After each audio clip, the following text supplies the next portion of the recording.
Thanks everybody for joining us today. It's exciting, really. This is the first session as well. We're going to do a series of these, so we invite all of you to take part in that and to hear what today is a springboard, really, for Labels and Legacies. Why we're calling it Labels and Legacies was probably quite intriguing to some of you. Personally, I find that labels can be deeply liberating, and for a lot of folks who feel unheard or unseen, finally understanding how we might learn or navigate the world or survive in it and putting a name to it can feel quite healing. It can also help you meet other people who feel similar ways. And through that, you can share trials, tribulations, challenges, but also kindness and victories and a sense of identity and belonging. So those things can deeply move the world and people's experiences in it. But there's another side of it, which is attached to, I think, shame or socioeconomics, or the idea that in the culture you're from, or the identity that you're wearing right now, or the company that you work for, or the organization, or even the family you're in, that these are conversations that you don't have, that you dare not, that wearing such labels can deeply affect your sense of psychological well-being, or how you come across to even your loved ones. These are experiences that are not necessarily easy for everyone. So the challenge might be to make sure that labels can be easily understood and felt and made available to other people. But in other ways, there may be an idea that we just have to build a better society and a better conversation about everyday belonging, that differences will come up in different experiences and shapes. And with it, there will be people liberated through labels and people still far away from ever having one in their lifetime. So these are challenges and really speaks to the heart of why we're doing this work, Labels and Legacies, so we can build a more inclusive conversation with people and hear that. I'm really excited, and I always have been, I guess, because this is a conversation about intersectionality. So the idea that we are coming from different experiences and that those experiences cross over into our lives. And again, how we build a map to the world we live in, the resources that we have, the people we lean to, and the identities that we feel that we're able to wear. That speaks to the heart of intersectionality. It speaks to the heart of choices that some people make and some people don't. So in that space, I'm really excited for all of you joining us today. I'm really excited for me and my own personal journey in this. I'm speaking to you, I guess, as a Bengali man, grew up in this country, born here, but also as a part of my life in Bangladesh. That's an intersectional story, I suppose. Addressing learning differences was something that I wasn't able to do until I was in my very late 20s. And coming to terms with a conversation to actually talk about it actually didn't happen until I set up my own company. And so that probably is a story in itself, for me to tell the story of dyslexia, particularly in ADHD, didn't feel available to me but then an organization, and Ellie's really talked about it really beautifully well, diversity and ability. And I sometimes say it's a company I needed when I was younger, but I also think it's much more than that. It's the experiences of so many rich experiences, diverse ones, that have shared realities, barriers, but also celebrations and joys. And we've gone on to change so many people's experiences around the world with groups like United Nations and companies as well as universities across the world. And that's brought me on a journey to meet my two fellow panelists today, Kamran Mallick, who I'm deeply proud to serve on the board for Disability Rights UK. I was excited to be asked, really, and to apply. I'm particularly excited to see, I guess, in a way, a sense of familiarity. Somebody from the Global South leading a pan-disability organization that is making such an important space in this country and policies around the world. And also with Shani here, who's always really excited me to have met her first time when she was at Virgin. And then to me, I get a bit of a celebrity crush when I meet Shani because I think she does such great work. But also just the idea that we make this about everyday belonging, that we don't necessarily obsess about labels for everybody, but that we just will come in different spaces and we talk about these in the most liberating way possible. I'm also excited, and I'm going to stop here and get to the questions, but I'll ask Kamran and Shani to share this conversation with me. But I'm also excited because for those of you who may be watching or noticing this, but you wouldn't necessarily know, but all three of us are from a different part, our heritage. I myself are from Bangladesh, or Bengal, as I prefer to say. Kamran is from Pakistan side of things, and Shani is India. But 70 years ago, or 75 years ago, we were just one country. We were not separated by boundaries, names, and even labels that we ourselves didn't create for our nation. These were labels created by other people in Europe, actually. So the question then becomes is, here we are, the three of us all come together from the same place. Our grandfathers and great-grandfathers were born in the same country. So labels change, places change, but people in it and the ideas can change with them. And that speaks to the heart of intersectionality, and I think the heart of belonging. So that's, I hope, my hope for the session of how we get to the heart of belonging and raise this conversation about intersectionality for everybody. And it does mean everyone. Is there anything you want to add to anything I've said so far? Just really agree with it, actually. And actually, when you talked about trials and tribulations, that's the name of my family WhatsApp group. So it really made me laugh. But it just hit the nail on the head, you know, when you do live at such an intersection in your life, or so many intersections, I should say. It really is a lot of conflict sometimes. It does feel like a lot of trial and tribulation. So yeah, I'm really excited to get into the chat and agree with what you said.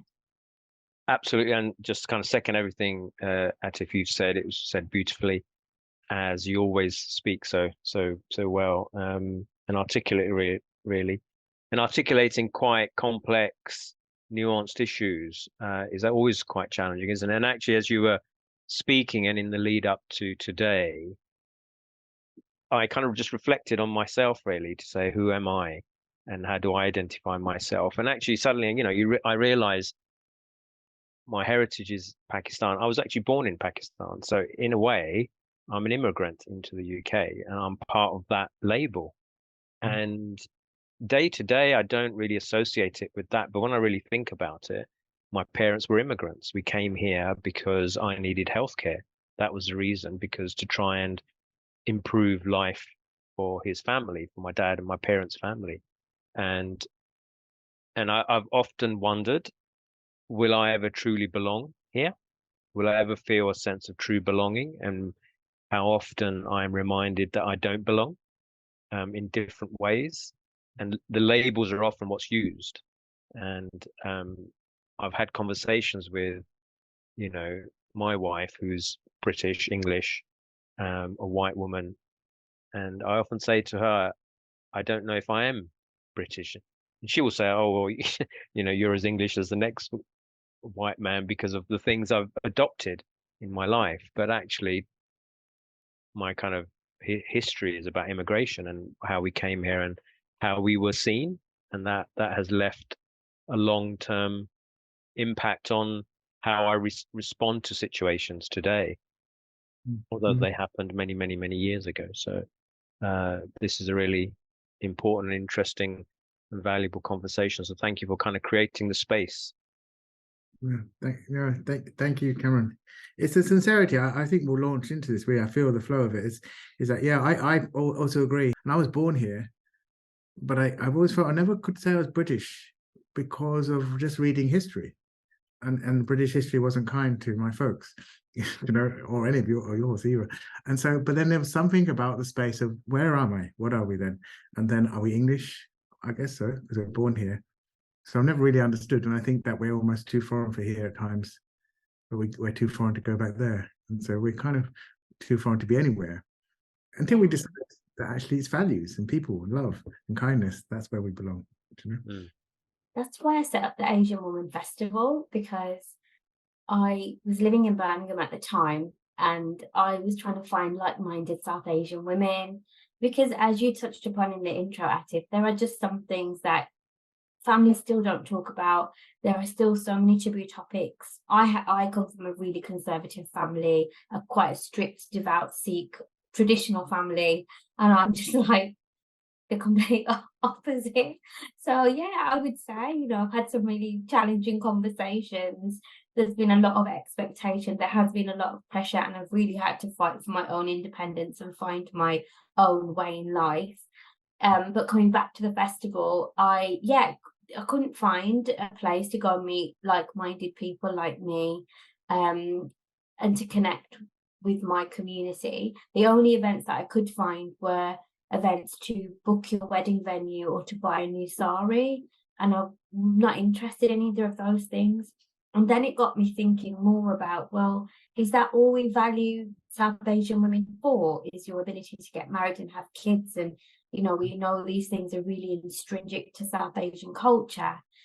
And then I thought, well, I can't be the only person that feels like this, because so I was born in this country. My dad was born in India, but my mum was born in this country, and they had effectively what was a forced marriage. Neither of them had any say in it. That my granddad went to the pub and came home and told my mum, "Oh, you're getting married to this guy."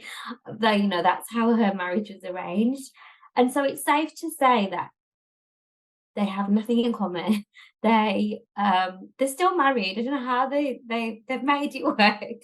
They're still married, but you know, with that comes a lot. Like my dad and mum are they have got a complete different mindset. They were born in really different countries, really different cultures.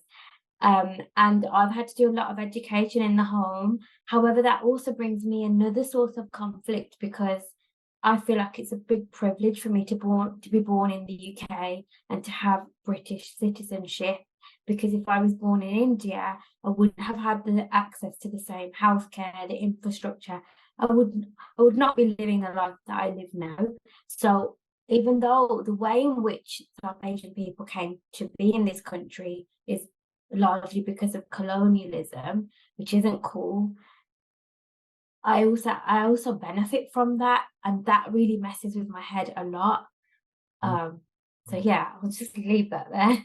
Oh, it's absolutely wonderful. You're right, and Shani, thank you for sharing it, and Cameron also. This is already an amazing conversation, right? Yeah, and it's the idea. I've always said, look, to illustrate, I suppose, I think about my grandfather. He was born in India.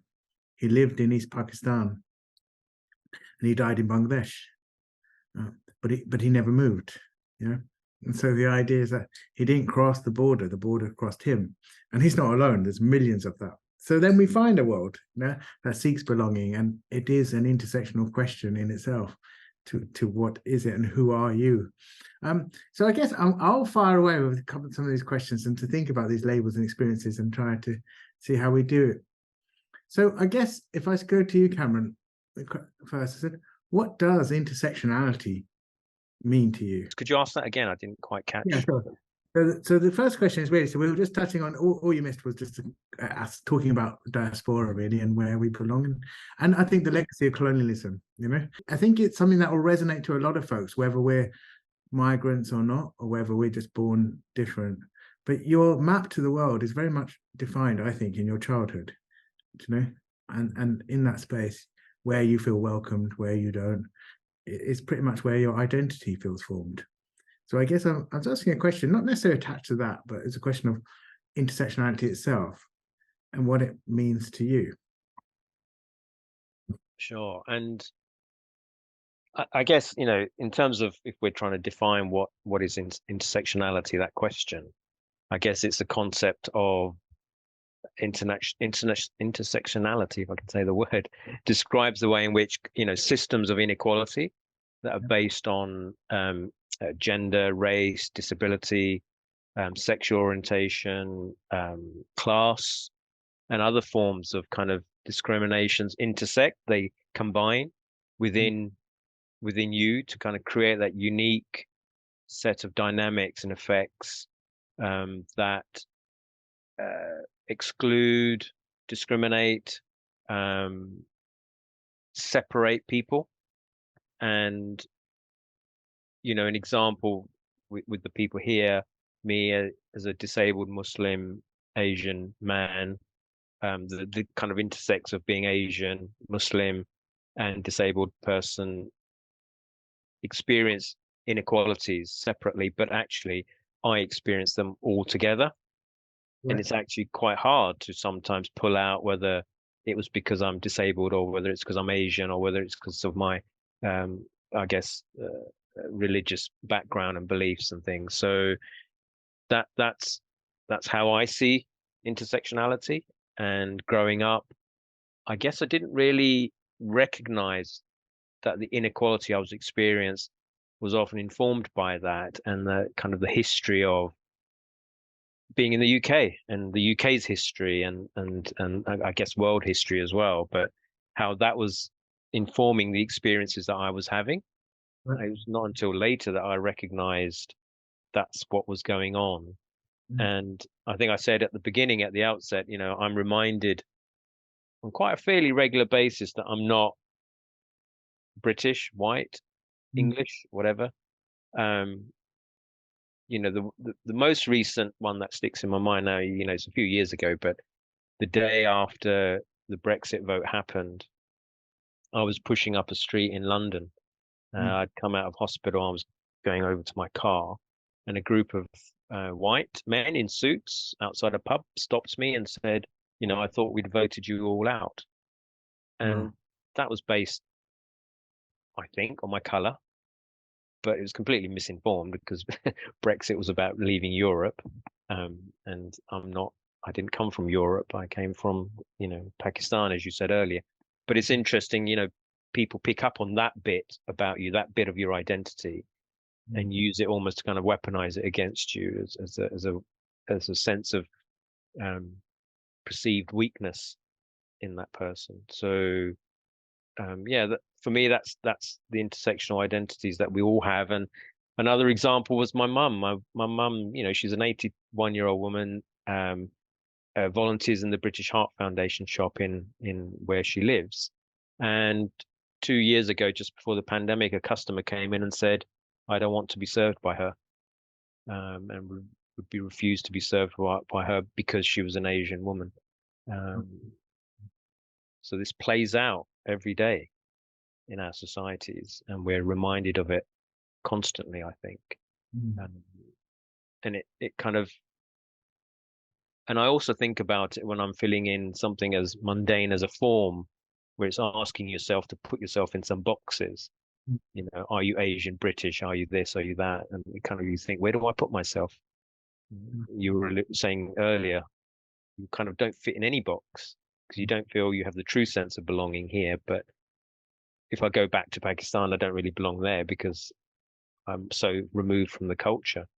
I have a culture within my family, but it's not the same as had I been in Pakistan. So, and I think all of those things reinforce the inequality, the injustice, how systems operate in a country that discriminating because of those intersects.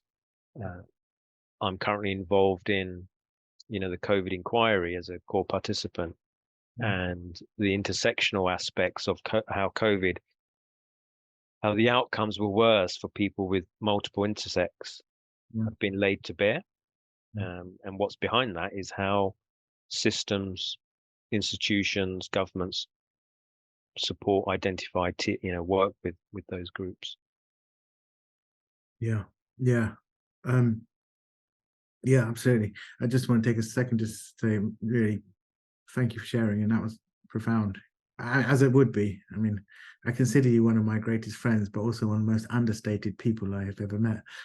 So thank you, Cam, for sharing that. And you're absolutely right. I often think that, without an intersectional understanding of the barriers people face, then we won't have a relevant understanding of the barriers that people face. What we have is a name of a label that some people are protected through, perhaps, but that's it. And your description there was absolutely right. There's so much there. Yeah, thank you. So, Shani, for you, I guess I'm asking you, we've got a courageous hour, really, in this space that we're doing, and it's really already showing itself. For you, what does intersectionality mean to you? So similar to Cameron, really. I think I grew up understanding that there's lots of different ways that I'm being treated, and they don't feel nice or right. I was too young to know what discrimination was. I just didn't understand what marginalization was. I was a kid, and then I became a young teen, and then an adult, and then I didn't know I didn't know the word intersectionality either, even though it was coined like back in the 1980s by Kimberly Crenshaw. So there was always this innate feeling of something though, and it's like, well, I know something's happening, but why? But why is it happening? And as Cameron said, you'll never know why someone is treating you the way that they are. Is it our skin color? Is it because we look different? Is it for me? Is it because I'm a woman? Like, I'll never know. But actually, recently, I have had some examples where people have told me, and this is with two broadcasters, and they said some really horrible comments, essentially. One broadcaster was like, oh, we're not booking you for this because we've already got another South Asian woman. And another broadcaster said, oh, we're not booking you for this because we've got another disabled person. So in those situations, not only was I just completely shocked, because why is it cool to have panels of all white people, but you can't have more than one woman, you can't have more than one South Asian person, you can't have more than one disabled person? That's a whole separate conversation in itself. But for me, it's like you're always guessing, or then the extremity of it just hits you because no one ever really tells you. And when I reflect on those things, sometimes I can't believe people have the audacity to say those things either. But for me, learning about intersectionality from an academic perspective really helped. It also really helped to validate a lot of experiences for me as well. And just to say, like, each and every one of us, every single human being on this planet is intersectional. We all have intersectionality. We will experience it. And we have to remember that it's primarily a tool for understanding invisible power relations and how they shape inequality. It doesn't shape identity, because intersectionality isn't about pitting different people against each other or different groups against each other. It helps us to assess what types of communities or groups of people can be most marginalized or experience the most type of disadvantage. Essentially, it helps us to understand who has power and privilege in some situations and who doesn't, because let's remember, these things aren't always fixed and permanent. Privilege and power can also be situational, it can be temporary as well. So yeah, it really helped me to feel validated. And then when I learned about intersectionality, I kept banging on about it, but then I don't think many other people knew about it. And I think really a lot of people learned about intersectionality at the tragic death of George Floyd. And I feel like when the Black Lives Matter movement had a big spotlight on it at that time, I think that's when people really started to examine their own privilege. And I think that's when the term intersectionality was more widely understood. And I know I've touched upon some really big words, power, privilege, and people feel really differently about them too. But I just want to say, these are not things to be guilty about. We all have power, we all have privilege, but just in different ways. Privilege is just something you didn't earn and you didn't ask for. Just for me, like, it's a privilege to be born in the UK. I didn't ask for that. I didn't control any of that. It's just the situation that I find myself to be in. And I think what's really important is we understand the power and privilege we have, and how can we transfer the benefits of it to others, or to those that don't have it. To me, that's what's really important. And finally, I would just say intersectionality helps me to understand the oppression that I face or have faced, or might be likely to face. So if I can just give a quick example, in relation to employment, disabled people are twice as likely to be unemployed we face a disability pay gap, and then the disability pay gap in itself is wider for people of colour, wider for women.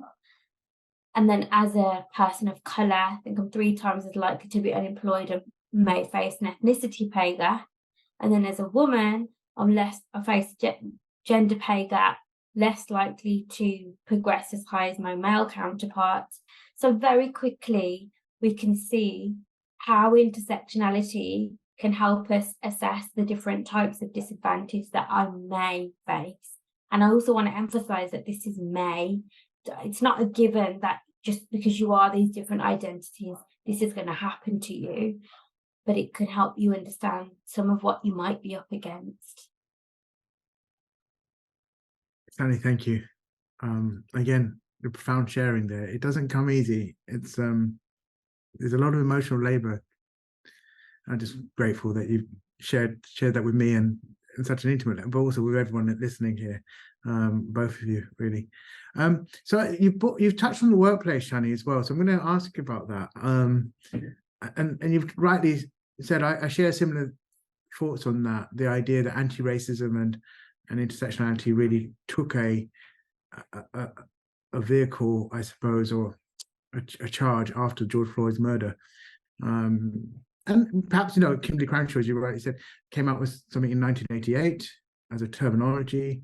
And anti-racism as a terminology starts its roots in the early 70s. But it's taken a long time for the workplace to talk about these things, 40, 50 years. I mean, perhaps it's not profound that when Black women say things, it takes 50 years at least for people to listen. But I guess I would ask the question is, how do you think intersectionality is being addressed in the workplace at the moment? I know you've touched on it, Shani, there. I guess I've got a question is it positive? Is it consistent? How do you feel about that? Overall, just speaking generally, I feel like it's a bit of an afterthought. So what I see now with a lot of the organizations and businesses that I work with, most of them now have fully formed network groups for the different communities that they have within their organizations, or the different types of communities that they may have. And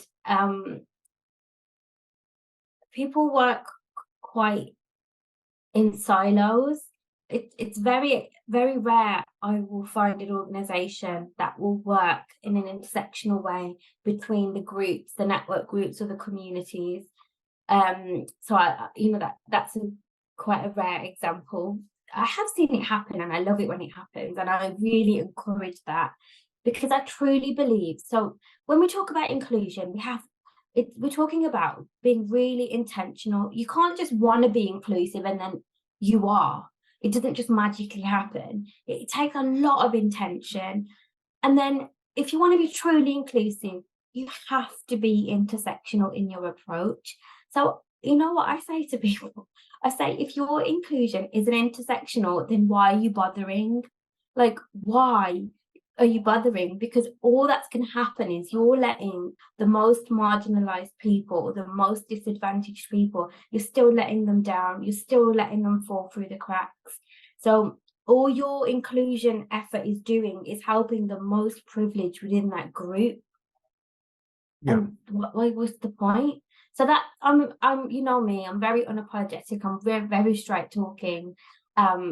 So that's what I find a lot of, is people are working in silos. And I'm not saying that that's a bad thing all the time, but you're only going to get so far if you're not working with other people, other communities, other groups. You're never going to really get to the true point of understanding systemic issues. You're never going to truly remove the systemic barriers that discriminate people. Mm-hmm. Absolutely. And systemic is the right thing to touch on, really, because this is still a challenge and a threshold that many aren't crossing. There's lots to think on this, but I really want to bring Kamran in as well. Kamran, for your thoughts as well on this. How do you think intersectionality is being addressed in the workplace? Yeah, I was going to back up Shani. I think a lot of it is tokenistic, and it's sometimes when I talk to businesses, it's often, what's the current fad almost that we need to be seen to be doing something about. We've got an annual report to publish, in 10 months, and we've got to put something in there about this, which is why often disability, when you look at disability on its own, would often be we'll do that next year or the year after, because right now we're concentrating on this one. And so therefore kind of splitting everything out as if you can tackle these inequalities just by focusing on, well, this year it's women, next year it'll be Asian people, then it'll be something else. And so I see a lot of that.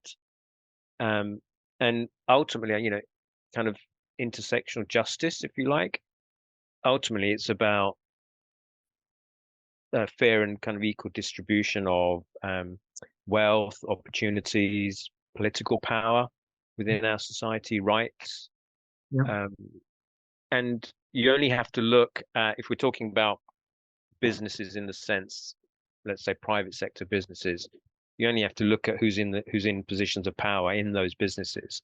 If you look at the FTSE 100 or the 250 and look at who's on the top table, who's in senior levels, who are they? And you can very quickly see that despite all the glossy work and, awards and get together events over wine and biscuits and stuff, that it's not having the impact that we want. Right. So it kind of, and that's not to say everyone's doing that. Of course, there are businesses that have openly said, been transparent about how poor they are at it and what they're doing to tackle that. I'm sure they're out there, but I think a lot of it is largely tokenistic. Yeah. Okay. And so there's lots. I'm going to pause for a moment just to feel that, like, there's a sense of challenge, insincerity at times, not always, and tokenism, and a real politic identity that we are in silos. That what is perhaps fashionable or urgent to talk about for 1 year or one period isn't. I think about the Me Too movement as an example, perhaps, or the gender pay gap in the UK, how startling it was. And I wonder if it hadn't been taken to the BBC, which is really, we're all paying for it, aren't we? We all pay for the BBC. It's in our home. Would it have made as big a difference as a national outcry? So I had a question around that. And then we have Me Too. And then, of course, George Floyd and the pandemic. And part of that, I always wonder, well, I don't wonder, but I feel sometimes I think a lot of the world stood still for a moment to see that. And a lot of people were shocked.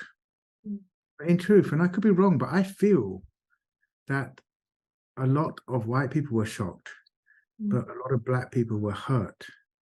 They weren't shocked. They were hurt.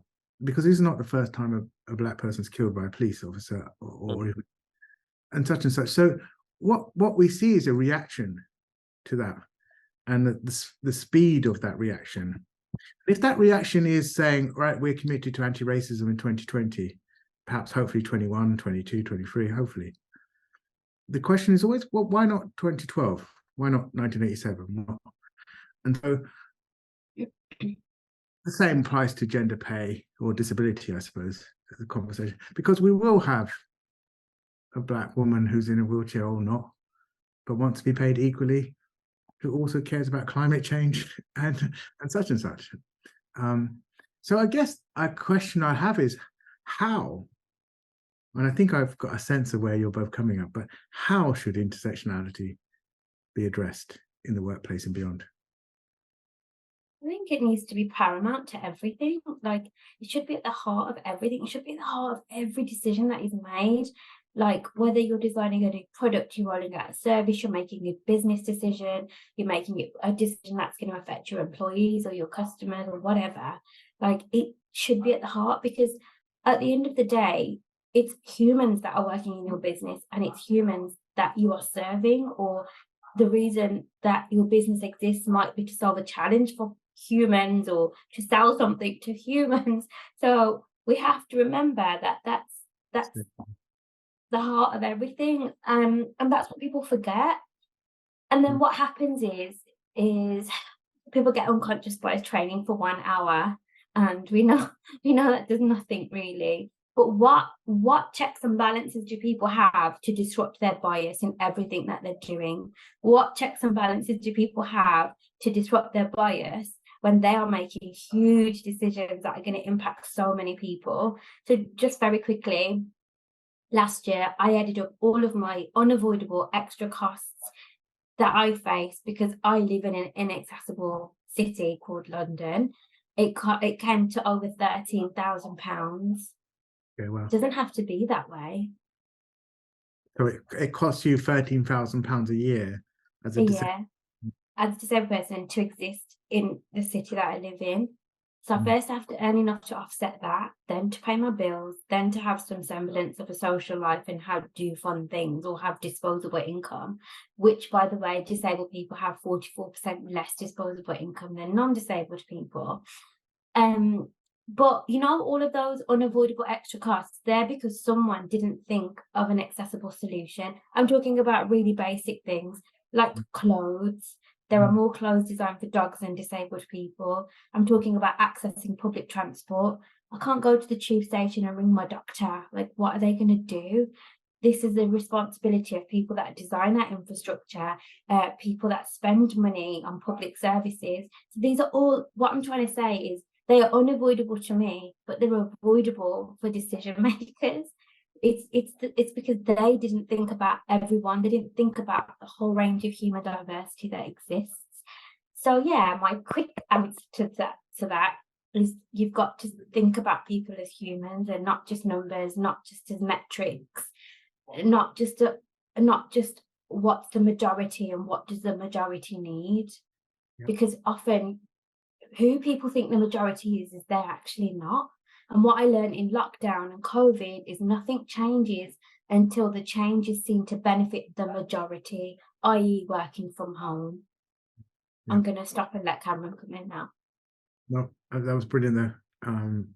Just for everyone listening, I'm sure you know this, but just before Kamran, the high cost of living, you know, that it just simply costs more to be a disabled person in this country, and you're 5 times more likely to be on the poverty line of this country, and you are at a 36% disadvantage on the disability employment gap. It just simply costs more to be a disabled person, even in the country with perhaps the most progressive Equality Act in the world. It's profound. And yeah, I still feel it's a privilege to live here. What the hell does that say? Like, oh, like, and by the way, like, I always feel like I'm just about hanging on. I feel like I'm just in survival mode. And I know on the surface it might not look like that, but that is what it feels like and looks like for me. I don't feel like I have the opportunity to thrive. I'm just about hanging on to live. But yeah, over to you, Kamran. No, that's great. What was I thinking as you were talking? So I was thinking about, you know, businesses are quite good at dealing with complex models, aren't they? And yet they don't seem to concentrate on the complexity of human beings and how do they address that and work with that. So they kind of almost ignore it. And businesses creating cultures within them that allow honesty, transparency, safe spaces to discuss these points. Something that I think, Atif, you do really well is to create spaces where people can be their kind of authentic self. So, you know, we often hear about masking with particular impairments, but actually masking your multiple identities, a lot of us have to do. And you almost do it without thinking because it's the expectation of how you will present yourself. And that's quite exhausting, I find. It takes energy to be this slightly different person in the workplace or when you're out and about, as opposed to when I'm at home. Mm-hmm. So I think there's that bit. The other bit is the reason this stuff continues to perpetuate is we don't tackle it at a young age. We're not tackling it in schools. We're not teaching children about difference and how to celebrate difference and how difference is not something to be feared or scared of. Difference is part of being human. Mm-hmm. Difference is inherent in who we are, and therefore we're all in it together almost, you know. And because we don't do that, we set children off on this life journey of segregation. Yeah. So we segregate disabled people, we don't tackle and address our historical backgrounds and where certain words in kind of name calling comes from. What's the history behind that, and why does that hurt someone? What does it mean? How is that received when you call someone something? I grew up, and I have a real distaste for a certain word beginning with P, related to Pakistani. I almost don't like saying it because it was said to me by people when I was growing up, and not in a nice way, as if I was if I was something horrible and dirty and bad and awful, that I was kind of a blot on the landscape, as it were. That's how it makes me feel, and that even to this day, as an adult, it affects me. If I hear the word, if it's directed at me, and occasionally, very rarely now, but does happen. And so, yeah, it's kind of a mixed answer, but I think businesses are not creating those safe spaces, but actually creating the culture where you can talk about your identity and what strengths that brings to the business. A different lens, a different perspective, a different life experience, a different lived experience, how that's really, really valuable to us. And then at the other end, from schooling and our formative years, we're not creating that either. I agree. I think there's so much about identity that's still not worked through. There are examples of the East, and I think we often look at the East as, or the global South as somehow less, less developed, less. But I feel, if I think of an example, is you're conscious of elderly people being surplus to requirements, in this country quite often. I compare it to how we look at elders. From my heritage, the elders aren't seen as this negative blight. I mean, okay, it doesn't, just because you're older doesn't mean you're wise. I think everyone can testify to different relationships in their families, but we don't see them as children. We're not taught that they're old, and that means they're meaningless. And I think often the example I might give in this is refugees, because I think about that. This is it's an experience.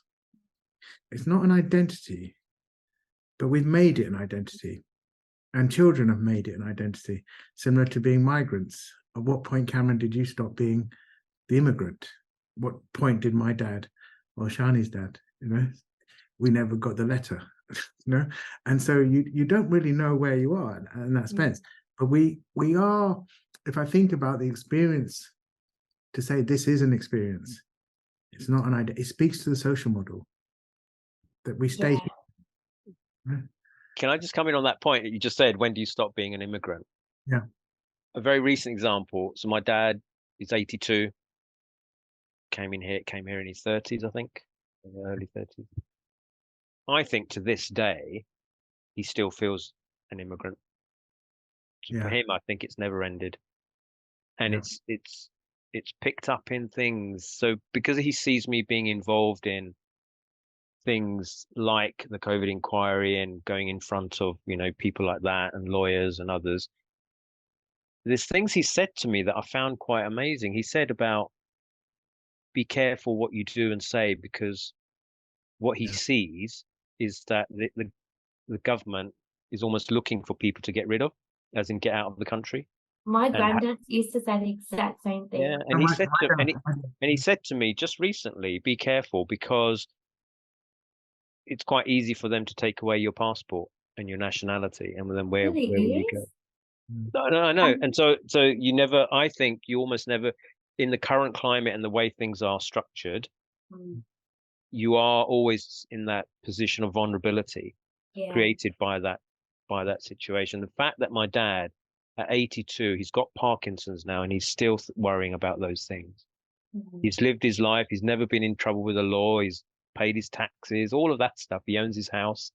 And yet that's still at the forefront of his mind about his children who are adults.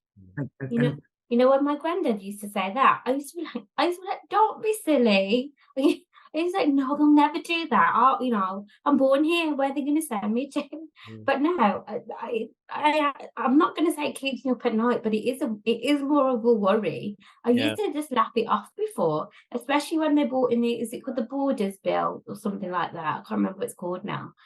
And just how hostile this government is. And what they did to Shemima Begum. I'm not going into that, whether it's wrong or right, but she doesn't have a citizenship. But yeah. Yeah, and I know people who won't go back to Pakistan for a fear of that being used against them. Yeah. So this is intersectionality here. I want folks to are watching and listening to see the profoundness of this. You know, that these are your case, Kamran. You're right. Your father spent 2/3 of his life here, and still doesn't feel here. Shani, the Shemima Begum story as well, and also the Windrush. You know, so we find ourselves reminded, perhaps, that we're just always guests here. You know, until. Or we are national citizens and we're the pride of a national city. You know, I don't know. It's never sat comfortable. I love saying I'm a Londoner, but I live in Brighton, so I don't know where I am anymore. But I think that these are very true sentiments of intersectionality for an audience, to know that there are barriers, there are multiple barriers, they are attached to identity, and they are deeply attached to the psychology of safety. Yeah. And do you know what the worst thing is? It's people that look like us that are saying these things, that are developing these policies, and that just blows my mind as well. It's like, oh, I don't know. I think we need another hour to get into that, but I just wanted to add that lens to it as well. Like, I just could not get my head around that fact. No, quite. Okay, so there is a lot here at stake, and we do need more time on this, you know, because it's and I think but I'm going to pause for a moment and ask a question around, you know, labels are a lifesaver. I've got 2 more questions to ask you. I'm conscious of time, so let's see how we do it. Labels can be a lifesaver, as we touched on this, you know, for a lot of folks. They can be liberating, I think, for some people, but I am deeply conscious of how they may be closing doors on so many people. And this conversation is an experience of that our own parents would not come forward to tell a story that we ourselves as their children have tried to do and trying to do for others. So do you think we'll always need labels for the future, and should we? I think it's a really nuanced topic. I think we've touched upon it perhaps before we started the call. For some people, it can be really empowering and necessary, and for some, it can really stigmatize people and continue to marginalize them. I think the whole conversation has to consider a couple of factors. That's like increasing awareness and understanding of the diverse ways in which people identify. We need to reduce stigma to some labels as well, because as soon as you are attached to a label, then you can become more stigmatized as a result of it. We need way more equity in healthcare as well, because we need advancements in that. You can face more bias depending on what label or how you present. Again, intersectionality at the heart of all this, and legal and social recognition as well, because some labels are necessary for legal recognition. To be honest, I do feel like the Equality Act probably isn't worth the paper that it's written on, especially when you try and hold people to account to it.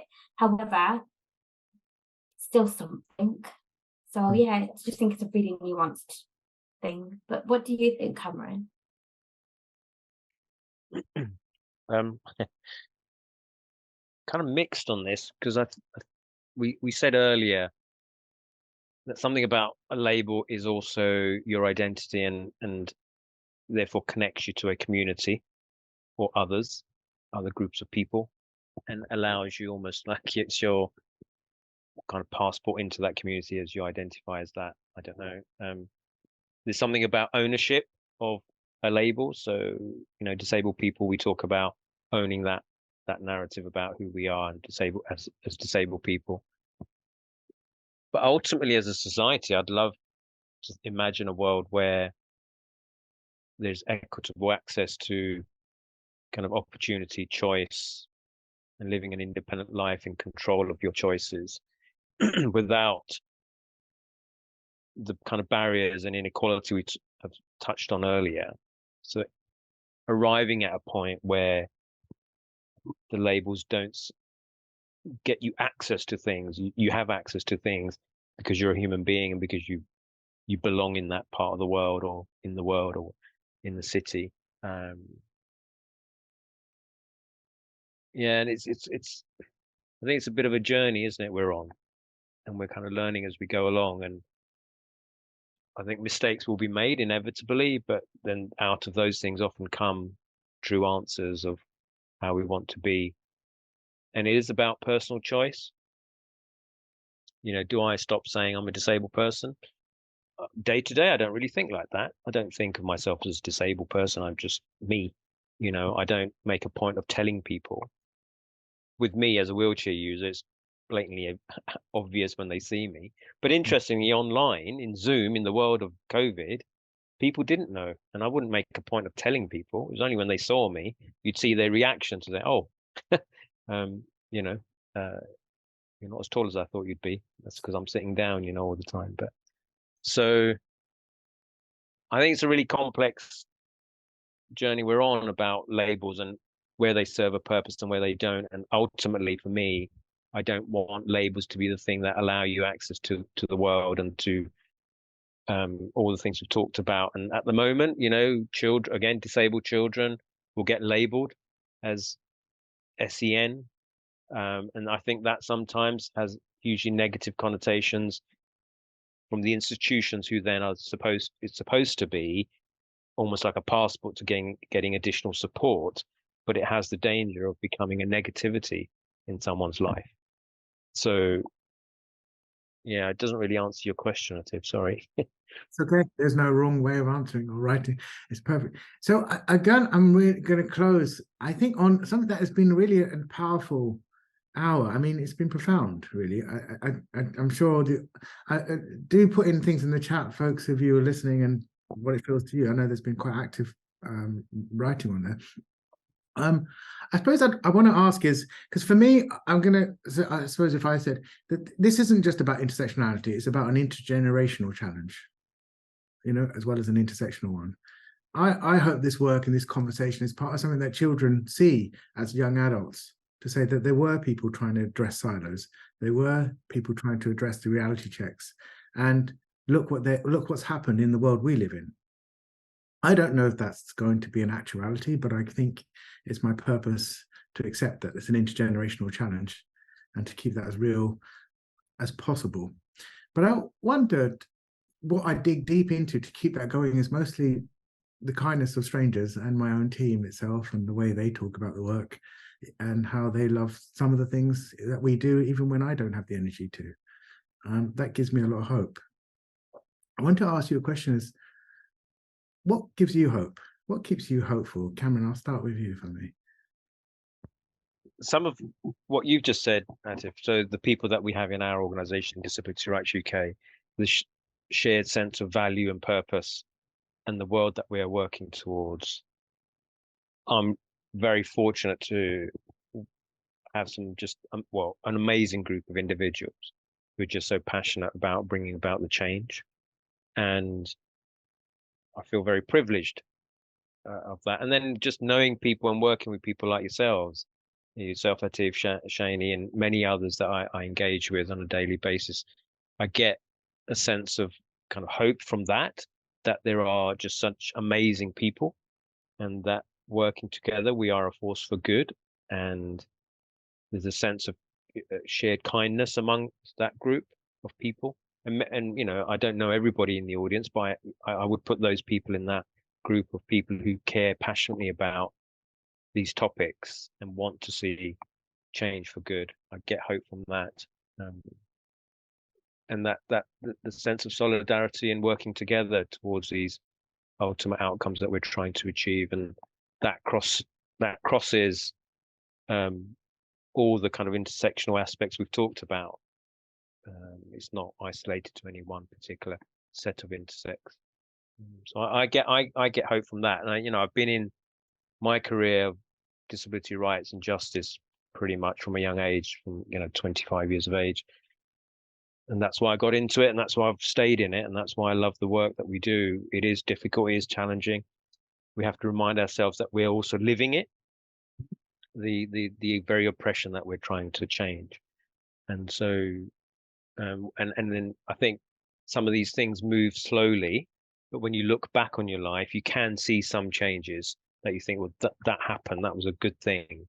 We've now got to build on that, and we're continuing to do that. So that's where I guess I get my hope from. Thank you, Kamran. Thank you.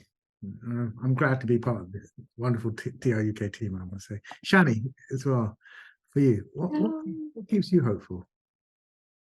I think what keeps me hopeful is working with incredible colleagues like yourselves, having conversations like this. I recently realised that validation keeps me hopeful as well, and that sounds really weird, I've just said it like that, but what I mean is, even though a lot of us are fighting for justice and, you know, equity and to remove systemic barriers, none of us are in government. Yeah, we work with MPs and parliamentarians, but change is really slow if we're ever going to get it. So what I've switched my focus to more on is being validated. Like, I know I'm experiencing this, but if someone else can also understand that and validate it too, that also goes a long way. And I'm not saying I'm living for the validation of others. There's a really different thing I'm saying here. But quite often, you know, when I share a lot of my reality, I just get trolled. People say that can't be true. We don't believe you. So for me, validation has become something that has given me hope and comfort. And I just think, yeah, just like finding people, like-minded people, and being able to have these conversations and being able to move the dial on things where you can, and with people on a similar journey and vibe to you. I think that's what gives me hope. Thank you, Shani. And yeah, absolutely, we all need love. You know, we all need love, whether we are comfortable expressing that or not. I don't know. I've just learned to say I need love, and I'm really excited when I feel it.